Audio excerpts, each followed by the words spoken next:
இன்றைக்கி நம்ம சேனலில் சூப்பர் டேஸ்ட்டில் ஒரு இட்லி பொடி எப்படி பண்ணுறதுன்னு பார்க்கலாம் வாங்க. Welcome to choice recipes. இந்த இட்லி பொடி பார்த்திங்கன்னா ஒவ்வொருத்தரும் ஒவ்வொரு மெத்தடில் செய்வாங்க. இது நான் எப்பயுமே செய்கிற மெத்தட். டேஸ்ட் பார்த்திங்கன்னா அவ்வளோ சூப்பராக இருக்கும். வீட்டில் சட்னி சாம்பாரே இல்லைனாலும் பரவாயில்ல, இந்த பொடி மட்டும் இருந்தால் போதும், மிச்சம் வைக்காமல் சாப்பிட்ருவாங்க. இதோட செய்முறை பார்க்கலாம் வாங்க. இந்த இட்லி பொடி செய்யறதுக்கு தேவையான பொருளெல்லாம் ஃபஸ்ட்டு வறுத்துக்கலாம். 1 கப் அளவுக்கு உளுத்தம்பருப்பு எடுத்திருக்கேன். இதை பேனில் சேர்த்துட்டு நல்லா வறுத்து எடுத்துக்கலாம். நான் இன்றைக்கி வெள்ளை உளுந்து தான் எடுத்திருக்கேன். இதுக்கு பதிலாக கருப்பு உளுந்து வேணாலும் யூஸ் பண்ணிக்கலாம். கருப்பு உளுந்து சேர்த்து செய்யும்போது ரொம்ப ஹெல்த்தியாகவும் இருக்கும். ட்ரை பண்ணி பாருங்கள். இந்த பருப்பை மிதமான தீயில் நல்லா செவக்க வாசனை வர மாதிரி வறுத்து எடுத்துக்கலாம். எல்லா பருப்பும் நல்லா ஒன்று போல் செவக்க வறுப்படணும். கை விடாமல் நல்லா கலந்து விட்டுட்டே இருங்க. விட்டு விட்டு கிளறினீங்கன்னா இந்த பருப்பெல்லாம் சரியாக வறுப்படாது. இப்போ பார்க்கும்போதே உங்களுக்கு தெரியும், கொஞ்சம் கொஞ்சமாக கலர் மாறி வருது. மிதமான தீயில் வச்சு நல்லா வறுக்கும் போது தான் இந்த மாதிரி பருப்பு நல்லா வறுப்படும். நல்லா வறுப்பட்ட பிறகு பார்த்திங்கன்னா ஒரு நல்ல வாசனை வரும். வறுப்பட்ட பருப்பை வெறுமனே சாப்பிட்றதுக்கே டேஸ்ட் ரொம்ப நல்லாயிருக்கும். இந்த மாதிரி நல்லா செவக்க வறுத்து அரைக்கும் போது தான் அந்த பொடியோட வாசனையும் ரொம்ப நல்லாயிருக்கும்.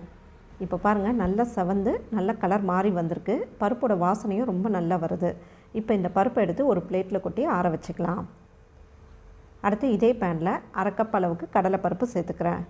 இந்த பருப்பையும் நான் ஏற்கனவே உளுத்தம் பருப்புக்கு சொன்ன மாதிரி நல்லா செவக்க வாசனை வர மாதிரி வறுத்து எடுத்துக்கோங்க. இந்த பருப்பு எல்லாமே நல்லா வறுத்து அரைச்சாதான் பொடி ரொம்ப நாளைக்கு கெட்டு போகாது, டேஸ்ட்டும் நல்லாயிருக்கும். ரசப்பொடி சாம்பார் பொடிக்கெல்லாம் ரொம்ப வறுக்க வேண்டிய அவசியம் கிடையாது. லேசாக சூடானா போதும். ஆனால் இந்த மாதிரி இட்லி பொடி இல்லை சாதத்துக்கு சேர்த்து சாப்பிட்ற பொடியெல்லாம் பார்த்திங்கன்னா பருப்பெல்லாம் நல்லா வறுத்துட்டு அரைச்சாதான் சீக்கிரம் கெட்டு போகாமலும் இருக்கும், டேஸ்ட்டும் ரொம்ப நல்லாயிருக்கும். இப்போ பாருங்கள், இந்த கடலைப்பருப்பும் நல்லா செவக்க வறுப்பட்டுருச்சு. இதையும் எடுத்து ஏற்கனவே வறுத்து வச்சு உளுத்தம் பருப்போடு சேர்த்து வச்சுக்கிறேன். அடுத்து ஒரே 1 டேபிள் ஸ்பூன் அளவுக்கு துவரம்பருப்பு சேர்த்து இதையும் நல்லா செவக்க வறுத்துக்கலாம்.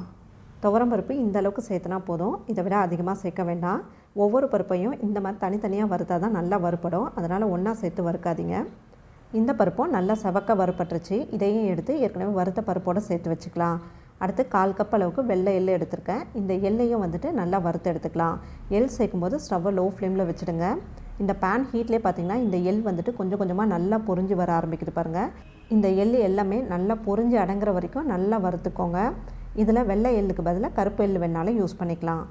இப்போ பாருங்கள், கொஞ்சம் நேரத்தில் இந்த எள் பொரிஞ்சு வரதெல்லாம் தானாக அடங்கிடுச்சு. கொஞ்சம் கொஞ்சமாக இந்த எள்ளோட கலரும் லேசாக மாறி வந்திருக்கு. இந்த அளவுக்கு வறுப்பட்டால் போதும். இப்போ இதையும் எடுத்து நம்ம ஏற்கனவே வறுத்துருக்க அந்த பருப்போடையே சேர்த்து வச்சுக்கலாம். எள்ளு சேர்க்கும்போது பொடிக்கு ஒரு நல்ல வாசனை கிடைக்கும். அடுத்து 1 டேபிள் ஸ்பூன் அளவுக்கு மிளகு சேர்த்துருக்கேன். இந்த மிளகையும் நல்லா வறுத்து எடுத்துக்கலாம். உங்களுக்கு மிளகோட காரம் ரொம்ப பிடிக்கும்னா மிளகாவோட அளவை குறைச்சிட்டு மிளகு அதிகமாக சேர்த்துக்கோங்க. இப்போ இந்த மிளகும் நல்லா வறுப்பட்டுருச்சு. மிளகு பாருங்கள் தானாகவே பொரிய ஆரம்பிச்சிருச்சு. இப்போ இதையும் எடுத்து பருப்போடையே சேர்த்து வச்சுக்கலாம்.